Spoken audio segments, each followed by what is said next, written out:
پەرلەمان و حکوومەت و بەرپرسان زۆربەیان لە گەشتن. نزیکەی 200 پەرلەمانتاری عێراق لە گەشتن. گەشتی سیاسیەکان خەونی پەمەیی بەرپرسان و کابوسی گیرفانی خەڵک. لەگەڵ هەموو بۆنە و جەژنێکدا بەشێکی زۆری پەرلەمانتار و سیاسیەکانی عێراق لە وڵات نامێن و گەشت دەکەن. بەپێی زانیاریە تایبەتەکان بۆ ئەم سەری ساڵەش بەشێکی زۆری بەرپرسانی عێراق و هەرێمی کوردستان گەشتیان کردووە و لە وڵات نەماون.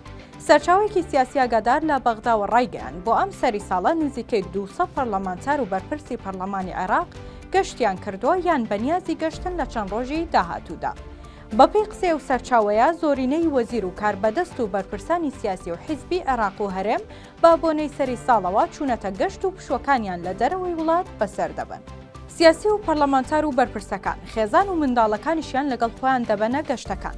بەپێی زانیاریەکان پەرلەمانتار و بەرپرسەکان گەشتەکانیان زیاتر بە وڵاتانی بەریتانیا و وڵاتانی دیکەی ئەوروپایە. ئەمە لە کاتێکدایە کە جیاوازیەکی زۆری موچە و شایستەی دارایی لە نێوان پەرلەمانتار و بەرپرسان لەگەڵ هاوڵاتیاندا هەیە. بەشێکی هاوڵاتیان بۆ نمونە لە هەرێمی کوردستان هێشتا موچەی مانگی 11شیان وەرنەگرتووە. جیاواز لەمەش ساڵانە بڕی 419 میلیارد دینار دەچێت بۆ موچەی پەرلەمانتارانی عێراق و سەرۆکایەتی کۆماریش 36 میلیارد دینار خەرجێتی.